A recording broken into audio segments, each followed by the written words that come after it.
Episode की starting में हमें एक चांदनी रात दिखाई जाती है। यहाँ पर हम एक लड़की को देखते हैं जो एक लड़के को लगातार चाकू से मार रही होती है। इस वजह से उस लड़के का खून चारों तरफ फैल जाता है। एंड में ये लड़की उस लड़के का नाम लेकर उसके सर में चाकू मार देती है।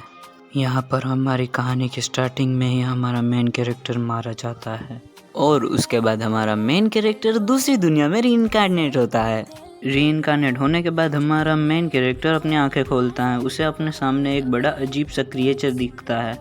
वो दादाजी बोलते हैं, मैं तुम्हारा नाम कोब्रो रखता हूँ। उसके बाद वो दादाजी उसे एक जिंदा कीड़ा खिला देते हैं। इसके बाद गोब्रो खुद को हरे रंग के बेबीज के साथ पाता है और वो खुद भी उनमें से एक है। वो ये बात समझ जाता है कि वो मरने के बाद गोब्लिन बनकर रीइंकार्नेट हुआ है। और गाइस, गोब्लिन्स के पास कोई पावर नहीं होती, इस वजह से वो रोने लगता है।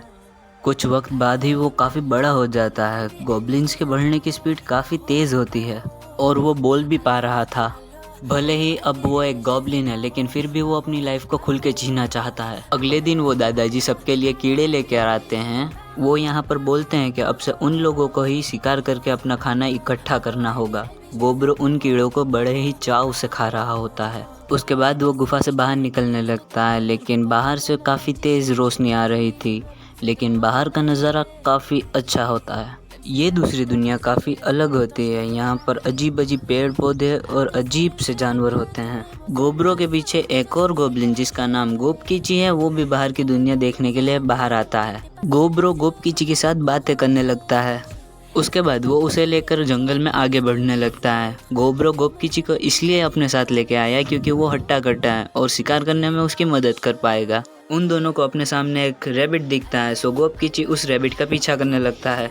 वो रैबिट उससे बचकर भागने लगता है, सो इसी मौके का फ़ायदा उठाते हुए गोब्रो उस पर हमला कर देता है और उसे मार देता है। उस रैबिट को देखकर गोपकीची के मुंह से लार टपकने लगती है, सो गोब्रो उसे पीटते हुए बोलता है कि हम दोनों ने मिलकर इसका शिकार किया है, तुम अकेले खाने के बारे में कैसे सोच सकते हो। गोपकीची बेहोश हो जाता है और गोब्रो उस रैबिट का सींग तोड़ लेता है। वो इस सींग का इस्तेमाल वेपन की तरह करेगा। तभी गोब्रो को एक सिस्टम जैसी चीज़ दिखाई देती है। वो बस पल भर के लिए दिखाई देती है, सो उसके ऊपर ध्यान नहीं देता। उसके बाद गोब्रो नोटिस करता है कि गोपकीची के मुंह से लाल टपक नहीं बह रही थी। इसके बाद ये दोनों एक साथ मीट खाने लगते हैं। अगले दिन भी ये दोनों उसी टेक्निक के साथ शिकार करते हैं, लेकिन इस बार गोब्रो उस रैबिट के सींग का इस्तेमाल करता है रैबिट को मारने के लिए, और इसके बाद वो उस दूसरे रैबिट का भी सींग निकाल लेता है। उसे फिर से अपने सामने एक नोटिफिकेशन दिखाई देती है, लेकिन वो उस पर ज़्यादा ध्यान नहीं देता। मीट खाने लगता है, लेकिन तभी उसे फिर से एक सिस्टम दिखाई देता है। उसने एस्केप नाम की एबिलिटी सीख ली है। ये देखकर उसे कुछ समझ आता है। उसके पिछली ज़िंदगी में उसके पास एक एबिलिटी थी एब्जॉर्ब नाम की, और वो इस एबिलिटी का इस्तेमाल करके कुछ भी खा सकता है, भले से वो लोहा हो, सोना हो या फिर कोई भी जहरीली चीज़। वो जिन भी चीज़ों को खाता उनसे उसे एक अलग एबिलिटी मिल जाती। अनफॉर्चुनेटली उसने जितनी भी चीज़ें अपने पास्ट लाइफ में सीखी थी वो सब रीसेट हो चुकी हैं। हमारे गोब्रो की एबिलिटी इतनी ज़्यादा स्पेशल और रेयर है कि वो जिन भी मॉन्स्टर को खाएगा उन मॉन्स्टर की एबिलिटी उसे मिल जाएगी, और इस जंगल में मॉन्स्टर की भरमार पड़ी है। अगले दिन गुफा में एक लड़की ये बात जानकर काफ़ी इम्प्रेस होती है कि गोब्रो और गोपकीची ने उन रैबिट्स को खाया है। इस लड़की का नाम गोमी है और ये गोर्ब से इसलिए इतनी ज़्यादा इम्प्रेस हो रही है क्योंकि हॉर्न रैबिट्स का शिकार करते वक्त काफ़ी सारे गोब्लिन मारे जाते हैं। लेकिन गोब्रो छोटा होने के बावजूद भी स्मार्ट, कूल और स्ट्रॉन्ग है। गोमी सिर्फ गोब्रो पर ध्यान दे रही होती है, गोपकीची पर नहीं। गोब्रो उसे पूछता है, क्या तुम हमारे साथ शिकार करने चलोगी? ये बात सुनकर गोमी काफ़ी ज़्यादा खुश हो जाती है और गोब्रो के गले लग जाती है। लेकिन अगले दिन बाहर काफ़ी ज़्यादा बारिश होती है, सो वो शिकार पर नहीं जा पाते। सो गोब्रो उन मटेरियल्स को देखने जाता है जो उसे ट्रेजर हाउस से मिले हैं, और इन मटेरियल्स का इस्तेमाल करते हुए वो एक वेपन बना सकता है। वो उस कमरे में जाता है तो उसकी नज़र एक चीज़ पर पड़ती है, और हमें पता चलता है कि जब गोब्रो ट्रेजर हाउस में गया था तब उसे काफ़ी सारी इंसान औरतें मिली थी, वो भी बंधी हुई। और मुझे बताने की ज़रूरत नहीं है कि इन लोगों ने उनके साथ क्या किया होगा, और तुम लोग देख सकते हैं कि वो सारी लड़कियां प्रेग्नेंट थी। उसके बाद गोब्रो के पास गोपजी आते हैं, और ये वही हैं जिन्होंने गोब्रो को नाम दिया था रीइंकार्नेट होने के बाद। गोब्रो को देखकर गोपजी बोलते हैं कि अगर तुम ऐसे ही मेहनत करते रहे तो तुम बहुत जल्दी लेवल अप कर लोगे। गोब्रो को कुछ समझ में नहीं आता तो गोपजी उससे कहता है कि 2 बार अपने टकले पर टैप करो, और जब गोब्रो ऐसा करता है तो वो देखता है कि उसका लेवल 86 है। गोपजी उसे बताता है अगर तुम्हारा लेवल 100 हो गया तो तुम हायर लेवल बीइंग में इवॉल्व हो जाओगे, और कुछ ही गोब्लिन्स ऐसा कर पाते हैं। वो जाते जाते उसे बोलते हैं कि हमारे गांव के जवान गोब्लिन्स वापस आ रहे हैं, उस टाइम पर तुम्हें इवॉल्व हुए हॉब गोब्लिन से मिलने का मौका मिलेगा। वो जाते जाते बड़े ही अजीब तरीके से बोलते हैं कि पता नहीं इस बार वो कौन सा शिकार लेके आएंगे। अगले दिन गोमी भी उन लोगों के साथ शिकार पर आती है और वो लोग बड़े ही आसानी से एक सांप को मार देते हैं और वो ऐसे ही कई सारे जानवरों को मारकर इकट्ठा कर लेते हैं और सांपों की चमड़ी उतार कर उन्हें बड़े ही आराम से खाने लगते हैं। यहाँ पर गोमी ने भी पहली बार इतना स्वादिष्ट खाना खाया है, इस वजह से वो तो रोने लगती है। और यहीं पर दूसरी तरफ हमारे गोब्रो को कई सारी न्यू एबिलिटीज़ मिल जाती है, thermography, venom tolerance, search, evil eye और वगैरह वगैरह। ये सारी एबिलिटी उसे एक सांप खाने से मिली है तो वो खुश होने लगता है। तभी गोबगीची कहता है क्या मैं उस स्नेक का सर खा सकता हूँ। वो उसे मना करता है और कहता है कि तुम इसे नहीं खा सकते क्योंकि ये काफ़ी ज़्यादा जहरीला है। उसके बाद वो खुद ही उसे खाने लगता है। 3 दिन बीत जाते हैं तो वो एक गुफा के पास आते हैं और वो अंदर चले जाते हैं। उसके बाद अंदर जाने के बाद वो थोड़ा सा घबरा जाते हैं क्योंकि वहाँ पर बहुत सारे बैट्स थे। उन बैट्स को देखकर वो लोग भागने लगते हैं। गोब्रो गोबगी को वहाँ से दूर कर देता है और गोबगीची के साथ उन लोगों के साथ फाइट करने लगता है। वो अपनी इवल आइज का यूज़ करता है तो वो सारे के सारे बैट वहीं पर रुक जाते हैं और गोबगीची के साथ मिलकर वो उन सारे बैट्स को मार डालता है।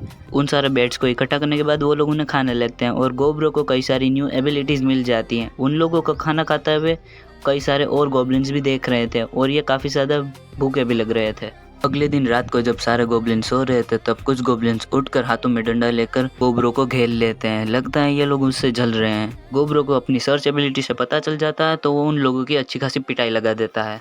तभी उनमें से एक लड़का अजीब हरकतें करते हुए बेहोश हो जाता है क्योंकि गोब्रो की वेनम पावर एक्टिवेट हो गई थी।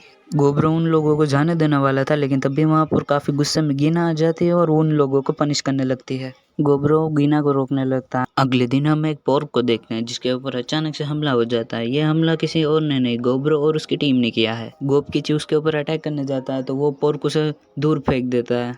सो गोबनी उसके ऊपर अटैक कर देती है जिस वजह से उसका हथियार नीचे गिर जाता है। सो गोबची उसके पाँव पर अटैक कर देता है जिस वजह से वो नीचे गिर जाता है और गोब्रो उन रैबिट हॉर्न्स की मदद से उस पोर्क को मार डालता है और ये तरीका काफ़ी ज़्यादा ब्रूटल था।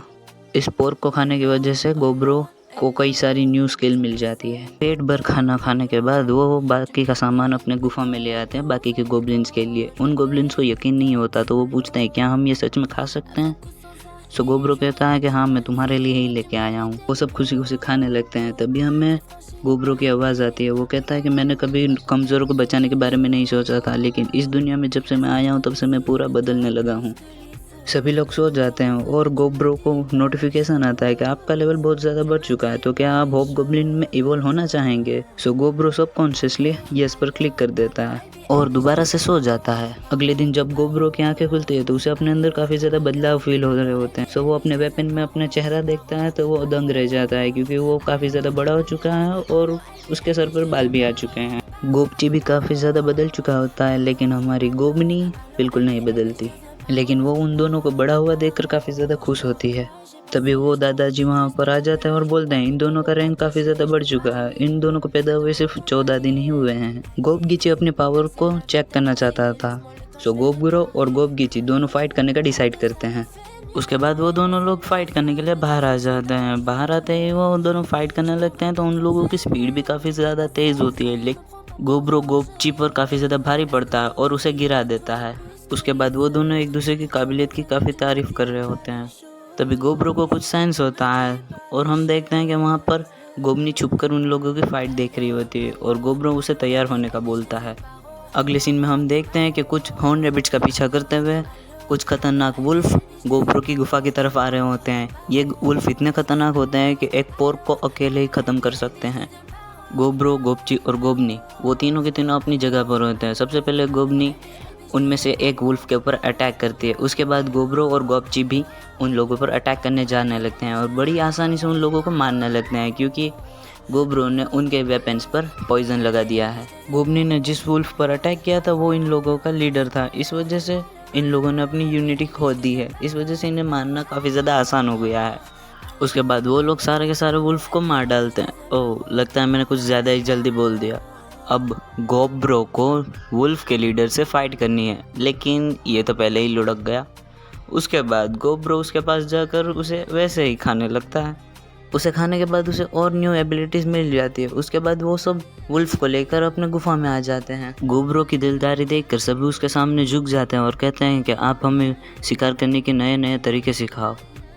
गोब्रो भी मान जाता है तो वो सब हैरान हो जाता है। वो कहता है कि आखिर हम सब दोस्त हैं। सभी गोब्लिन्स उसके जय जयकार करने लगते हैं और उससे हाथ मिलाकर बोलते हैं कि तुम हमारे बहुत अच्छे साथी हो। सभी गोब्लिन्स का प्रोत्साहन देखने के बाद गोब्रो सोचता है, इस नई दुनिया में मेरी ज़िंदगी कैसे होने वाली थी, मुझे ज़रा भी आइडिया नहीं था। मेरे लिए बस एक ही काम है, खाते रहो खाते रहो खाते रहो खाते रहो खाते रहो खाते रहो और स्ट्रॉन्ग बनते रहो और अपने साथियों की हिफाजत करते रहो। 2 दिन बीत जाते हैं। हम देखते हैं कि बाकी सारे गोब्लिन्स मार्शल आर्ट्स की प्रैक्टिस कर रहे हैं और हमारा गोब्रो किसी काम से एक कमरे में जाता है। वो देखता है कि गोबनी भी अब इवॉल्व हो गई है।